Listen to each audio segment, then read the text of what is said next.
Muy buenas, mis queridos estudiantes. Espero estén todos bien. Para mí más que un placer estar nuevamente con ustedes, aunque sea de forma virtual y no presencial. Espero que este encuentro les sea útil. Haré todo mi esfuerzo para que así sea. Y este encuentro estaremos hablando del control, que es la última etapa o paso del proceso administrativo. Ya hablamos de la planificación, que sabemos su gran importancia.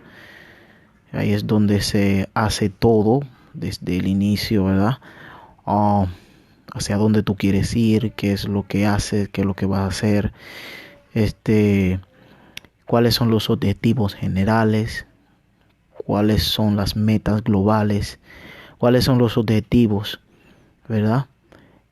Para la cual tú en el resto de las etapas vas a estar enfocado, y todo lo que es de manera que todo lo que se haga pues sea con un enfoque a ese objetivo general. ¿Cuál va a ser la estrategia principal que tú vas a hacer, vas a ejecutar? Todo esto se hace ahí en la planificación. ¿Cuál es el presupuesto? Y todo ese tipo de cosas. Estoy haciendo un reencuentro básicamente. La segunda etapa es el de la organización, cómo van a estar los trabajos divididos, cómo va a ser la división de trabajo, cuáles van a ser las actividades que se van a estar ejecutando, a quién se la va a asignar de acuerdo a la especialización de cada miembro o las personas que estarán ahí. Descripción, análisis de puesto, todo eso se hace ahí. Cómo va a ser tu empresa centralizada, va a ser muy descentralizada. Esto va a depender del tamaño de la empresa. eh, Cómo va a ser la estandarización. Vas a tener procesos estandarizados. Todo ese tipo de cosas se debe definir ahí en la organización. Muy importante la organización, al igual que la planificación. Cada una de ellas, esas etapas se relacionan, se interrelacionan entre sí. De modo que, si ustedes se fijan, todo es como un proceso. Recordemos que el proceso es la suma o el conjunto de actividades interrelacionadas entre sí. Y cada una de estas etapas tiene actividades propias, en donde cada una de esas actividades propias de cada etapa pues se relacionan entre sí. Es decir, que sin la buena definición o la buena ejecución de las primeras etapas, pues de repente las segundas actividades que se vayan a hacer en el segundo o el próximo proceso o etapa del proceso administrativo pues no salga correctamente, debido a que se inició mal. Entonces sí, es sumamente importante que todo lo que se haga sea con mucha claridad, con mucho enfoque principalmente, y con mucha organización. Bien, entonces la tercera etapa es la dirección. Decía que para mí es una de las etapas más importantes, puesto que aquí es donde se pone en ejecución la parte del liderazgo de la persona, la motivación y cuáles van a ser esas herramientas, esos métodos para mantener a tu gente, a las personas dispuestas a trabajar, a ejecutar las actividades, las tareas que previamente se habían diseñado. Entonces, sumamente importante esta etapa, la de la organización, la de la dirección, perdón. Entonces, vimos allí unos métodos que se pueden utilizar para motivar, ¿verdad?, a los colaboradores, entendiéndose que dirección y motivación pues son los dos métodos principales que podemos utilizar para dirigir. Eh, Motivación encaja muy bien en la parte del liderazgo, porque el líder prácticamente lo que hace es que influencia a los demás y les motiva, pero es un tipo de motivación que hace el líder que es más intrínseca que extrínseca. Es decir, el líder por su forma de ser, por su forma de actuar, dirigirse, su capacidad, su visión, pues influencia directamente a esas personas sin tener que utilizar cosas o factores externos para motivar a su equipo de trabajo. Pero la parte de la motivación, ya dije así, ¿verdad? De forma extrínseca, pues existen herramientas como reconocimientos, remuneración, que todo eso motiva y pudimos ver de qué forma se puede motivar. Yo puedo dar una clase entera de esto de motivación, pero por tiempo pues no se me es posible. De hecho, en mi blog, en mi página web, hablo allí de 6 pasos principales que se deben considerar para y que, ¿verdad? Que se deben considerar para motivar a tu equipo de trabajo, que más adelante quizás le estaría compartiendo ese link vía WhatsApp para que puedan pues aprender más acerca de la motivación.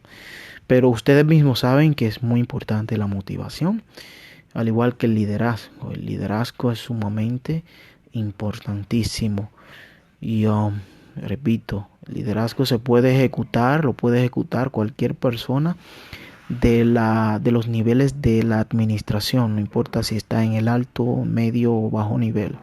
No se necesita un puesto jerárquico para ser un líder. No necesariamente tú tienes que ser un gerente, un supervisor, un encargado, un director, ni mucho menos.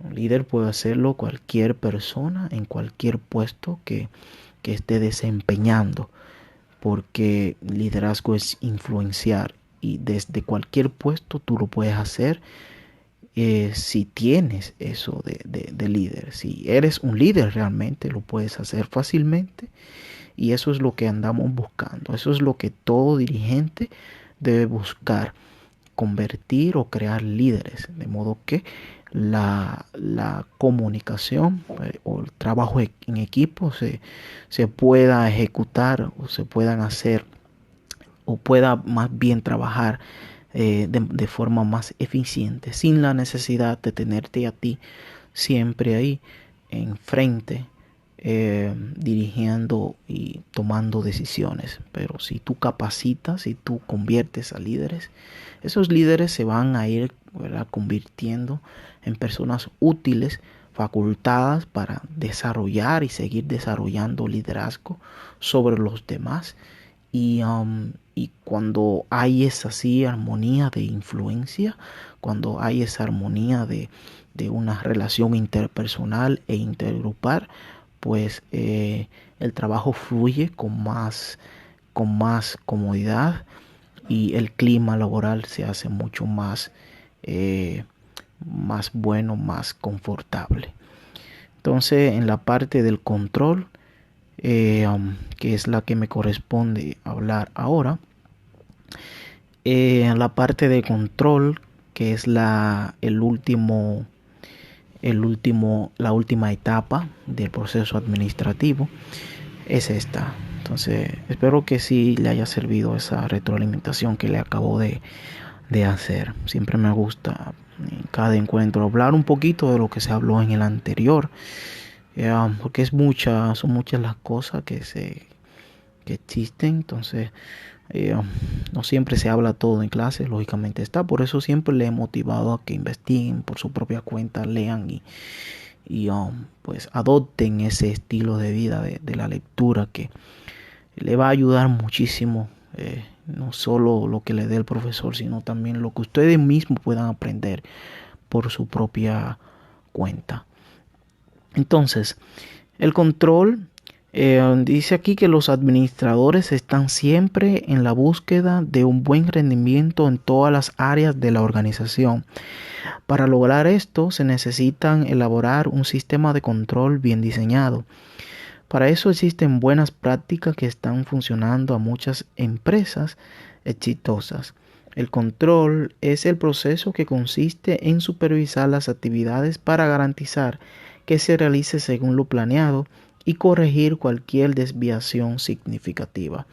Ya luego que se hayan pasado por las demás etapas, la etapa del control lo que asegura de que lo que se planificó, ¿verdad? Se esté logrando, porque tú te planteas unos objetivos allá y buscas, ¿verdad? Esos indicadores que te van a indicando si tú vas a ir logrando o estás logrando esos objetivos o no. Entonces, en la parte del control es lo que básicamente mira esos objetivos en base al desempeño que se esté haciendo y a ver si se están logrando, si se debe mejorar o cambiar algunas cosas que por eso siempre he dicho que desde la planificación se debe hacer siempre flexible, muy flexible, porque allí está el entorno externo, el entorno general que es muy fluctuante, es muy cambiante. Entonces cuando se esté en la parte del control y se vea que no se está logrando al pasar el tiempo los objetivos generales específicos o de cada departamento, pues lo que se requiere o se aconseja es que se vayan cambiando y moviendo las piezas, ¿verdad?, a otro lugar, quitando quizás actividades innecesarias, agregando otras nuevas, y eso se hace en la parte del control, ¿verdad? Asegurarse de eso. Y si no se hace una planificación lo suficientemente flexible como para adoptar ese cambio o adaptarse a los cambios, pues la empresa estará destinada al fracaso. Bien, hoy en día con esta situación, por ejemplo, de esta gran enfermedad, son muchas las empresas que irán a la quiebra, no solo por la parte financiera, sino porque no solo porque tiene una débil, ¿verdad? Como le diría, la parte financiera es débil, sino que por la planificación no pudieron quizás prever esta situación y no lo inculcaron en su planificación. Lo ideal es que se inculque en su planificación y se diga, ¿verdad?, que en caso de que pase esto, por ejemplo, ¿qué podríamos hacer? ¿Cuáles son las técnicas, tácticas que podríamos estar utilizando? ¿Qué cambios estaríamos o podríamos estar utilizando? Todo esto aquí se hace en el control, ¿verdad? Pero empezando desde la planificación. Bien, desde el inicio se debe hacer bien, se debe empezar bien. Existen tres tipos de controles. Está el de mercado, burocrático, de clan. El del mercado básicamente con relación al mercado, qué es lo que la empresa está logrando en el mercado, porque toda empresa debe tener un mercado, tiene un mercado si es empresa, ¿verdad?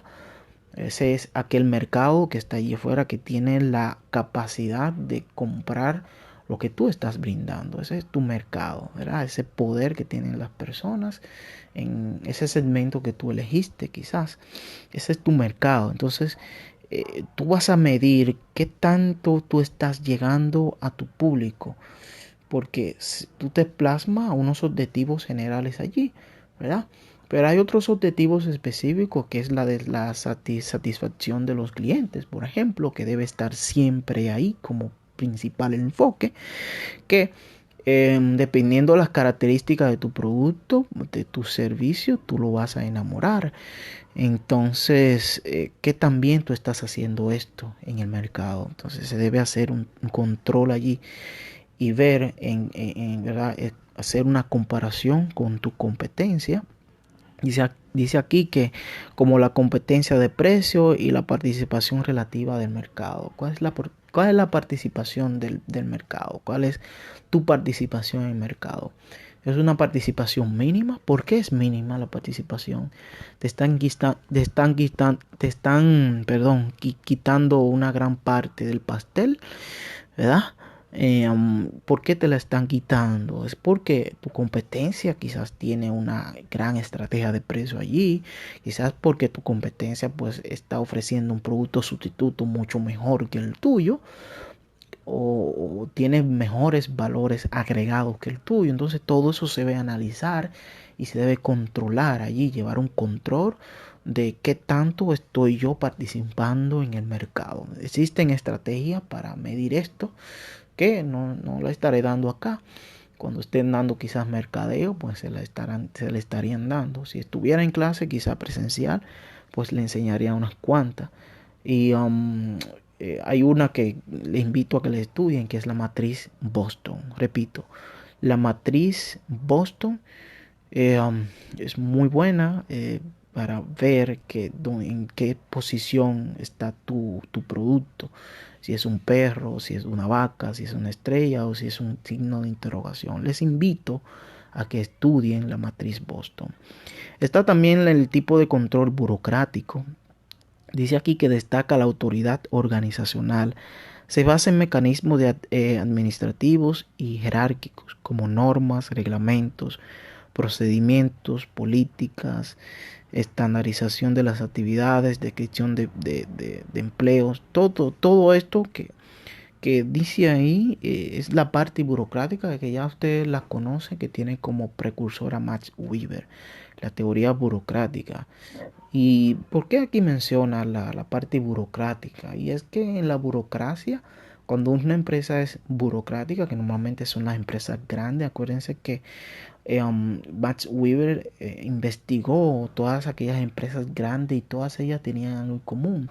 Y es que tenían reglas, tenían normas, tenían jerarquías, estandarización, centralización. Todo eso describía o caracterizaba, o más bien caracteriza hoy en día aún así las empresas grandes, ¿verdad? Y es porque es necesario, porque al ser tantas las personas que están allí involucradas, hacer tantas las actividades que se estarían haciendo día a día, pues es necesario que exista este tipo de control burocrático, de modo que los objetivos se puedan alcanzar, la planificación se pueda ejecutar eficientemente. Y esto es un control, muchas personas están en contra de esto burocrático. La burocracia, bueno, todo en exceso hace daño, ¿eh? La burocracia, pues, en exceso hace mucho, pero mucho daño porque es una empresa muy, pero muy burocrática. Los empleados, colaboradores quizás estén muy limitados a crecer, a dar ideas, sugerencias, a ser líderes. Entonces, eso quizás es un poco de desventaja, pero es necesario tener normas políticas y es parte del control. Por eso es que una empresa no es bueno que si es grande, que sea burocrática, ok, pero que también tenga parte de la teoría de las relaciones, es decir, participación a los empleados, participación, no importa en qué nivel esté, comunicación, coordinación, todo esto, como hablaban los Chester Bernard y Mary Parker Follett, que son hablan de esto de la teoría de las relaciones, ¿verdad? Entonces, o la parte conductual, o el enfoque conductual. De Clan sí, regula el comportamiento de los empleados por medio de los valores compartidos, normas, tradiciones, rituales, creencias y otros aspectos de la cultura de la organización. Lo usan con frecuencia las organizaciones donde son comunes los equipos y la tecnología cambia con rapidez. Este es el de Clan. Esto es un poco informal, nada quizás planificado, pero es un tipo de control que funciona muy bien en los equipos, ¿verdad? Las creencias que tenga el equipo de trabajo, las tradiciones, las normas que hay allí en el equipo de trabajo, pues es un tipo de control que, eh, que se establece y que ayuda al buen desenvolvimiento del equipo, a que puedan llegar a ser lo suficientemente productivos cada integrante del equipo. Entonces, básicamente eso. ¿Qué más le puedo decir? ¿Por qué? Dice aquí, el valor de función del control radica en su relación con la planificación. Sí, es cierto. Eh, con la planificación, o la organización y la dirección. O sea, ¿en qué se relaciona el control con los demás procesos o la etapa del proceso, con la planificación, dirección y control? Sencillo, el control lo que quiere verificar que si lo que se planificó se está cumpliendo. Entonces, en eso se relaciona, en que el control va a la planeación, va a esos objetivos para analizar en qué etapa está, en qué proceso está y que si se debe hacer algún cambio. En cuanto a la organización en dirección, también se relaciona directamente con a través del empowerment, o sea, el empoderamiento, en donde allí el control pues es un equipo de trabajo de personas que están allí, la que llevan ese control pues con el empowerment es como básicamente empoderar a otros a que puedan hacer el trabajo. Y es una forma de tú también controlar o más bien llevar un control de cada una de las actividades, tú empoderando a otros a que hagan ciertas actividades en las que tú quizás no la puedes hacer por el corto tiempo que tienes o por las otras actividades que tú tienes y que no das abasto. Entonces el empowerment es muy bueno y es un tipo también de control que se puede utilizar y por eso se relaciona directamente con la organización y dirección. Miren, el proceso de control son 3 etapas básicamente. En la primera etapa es la medición del desempeño real. Ya la empresa está en funcionamiento. ¿Cuál es su desempeño real? ¿Cómo se está desempeñando en la actualidad? Se debe hacer esa medición, ¿verdad? Imagínate que tú eres una empresa de ventas y estás vendiendo un producto X. ¿Cuál es el desempeño real? Bueno, entre la fuerza laboral que tú tienes, o sea, todos tus colaboradores han vendido para este mes o este trimestre X cantidad de un producto X, pues esa es la medición real, pues han tenido un desempeño bueno, malo o un porcentaje aceptable con relación quizás eh, al año pasado o al trimestre pasado, ¿de acuerdo? Entonces el desempeño real es los números reales. Ya luego que tú tienes esos datos, pasamos al segundo, que es la comparación del desempeño real con una norma. Una cosa y es que el desempeño, aquí habla del desempeño y debe tener una relación con las metas y objetivos. ¿Mm? Metas y objetivos. Suponte que tu objetivo es vender 1000 unidades de lapiceros en este mes. Suponte eso, que tú en la planificación te hayas propuesto eso como un objetivo a alcanzar y el desempeño real es que tú solo vendiste 500 unidades. Entonces, en la segunda etapa acá, tú haces esa comparación y dices, bueno, mi desempeño real son de 1000 unidades y la de 500 unidades, perdón, y la norma es de 1000 unidades. O sea, esa norma que tú te plasmaste en la planificación solo es de 1000 unidades. Entonces, ¿cuál es la productividad que tú estás teniendo allí? ¿Cuál es el desempeño? Bueno, tengo 500 unidades por debajo. Tú haces una razón allí y solo tú lo conviertes en porcentaje y tú solo has trabajado, o sea, 500 dividido entre 1000 y solo has trabajado para un 0.5 decimal en la razón, que es igual a un 50%. Ese es tu desempeño cuando tú haces la comparación, ¿verdad? Solo lograste un 50% cuando debí lograr el 100% o más de lo que me propuse. Ya luego de que tú verificas de que no lograste tu desempeño, entonces aquí en el tercer paso tocamos, toca, ¿verdad? Las medidas administrativas. ¿Cuáles son aquellas medidas que debo tomar? ¿Por qué no vendí esas unidades?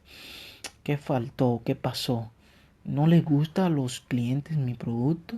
¿Acaso tengo vendedores que no están capacitados? ¿Necesito capacitarlos? Eso sería una, una solución al problema, porque el problema real, que en el próximo encuentro vamos a hablar de eso, de la identificación de problemas, y podemos poner este mismo ejemplo para tratarlo en la próxima clase. El problema real aquí no es que tú no hayas llegado, por ejemplo, a las 1000 unidades. Hay un problema ahí detrás, y ese problema tú lo debes de identificar y solucionarlo. Tomar las medidas administrativas necesarias para solucionarlo. Bueno, si tú tienes un equipo allí que no está haciendo lo suficientemente bien su trabajo, eficiente como para lograr aquella meta, pues lo ideal es cambiar ese equipo de trabajo paulatinamente, lógicamente. Y en caso de, pues, bueno, no están capacitados, pues lo voy a capacitar. O puede ser que el problema no sea los colaboradores de tu fuerza laboral. El problema puede ser que sea de que tu producto no está cumpliendo con la satisfacción, ¿verdad? Con lo que realmente, o para lo que realmente fue creado, que eso es calidad, ¿verdad? Que es calidad cuando un producto cumple con las especificaciones con las que fue creado. La calidad es muy subjetiva. Entonces, lo que es bueno para ti no necesariamente tiene que ser bueno para mí. Entonces, cuando tú haces ese análisis, tú verificas si es en verdad tu producto está fallando, o si existe allí unas amenazas, por ejemplo el FODAS, una amenaza que no te está permitiendo, si es que la competencia pues no te está permitiendo vender lo suficiente, o la competencia es mucho mejor que tú en ese producto, o sea, en producto sustituto allí. Aquí tú estudias las 5 fuerzas de Porter, que se las mencioné la primera clase o en la primera materia de administración 1, las 5 fuerzas de Porter, que también se pueden estudiar para poder identificar las posibles causas o raíz de X problema con relación al mercado. Y sí, entonces básicamente es esto, señores. Controlar es todo esto. Estas son las etapas. Recuerden que hay 3 tipos de controles, que es el mercado. Entonces, donde estamos actualmente, el ejemplo que le estaba poniendo de las unidades, que es ¿verdad? O sea, las etapas son 3 del control, pero del ejemplo que le estaba poniendo de las ventas de unidades, es el tipo de control del mercado, ¿verdad? ¿Dónde está tu mercado? ¿O qué participación tiene tu producto en el mercado? Entonces, hay herramientas que se pueden utilizar muy eficientemente. Entonces, lo que yo quiero es que tengan la idea, el concepto o la importancia del control, ¿verdad? En cualquier cosa, señores, que ustedes vayan a emprender, no importa dónde estén, ejecuten el control. Ejecuten el control. Muy, pero muy importante. Bien, entonces los dejo con esto. Recuerden que lo que no se mide no se puede controlar. Y lo que no se controla no se puede mejorar. Y estamos en una época en donde las empresas deben mejorar cada día, porque si no le comen el pastel, porque si no lo sacan del mercado. Entonces, medir, controlar, mejorar. Esos son los 3 pasos principales en donde la mejora de la calidad debe ser ejecutada desde allí, desde la medición, desde un principio. Medir, medir, medir. Y el control es eso, señores. Medir, medir, medir. ¿Para qué mides? Para controlar, para tomar decisiones. Y al fin, pues, lograr una mejora en tu planificación y que la empresa pueda desarrollarse. Y, pues, llegar a un posicionamiento justo en el mercado.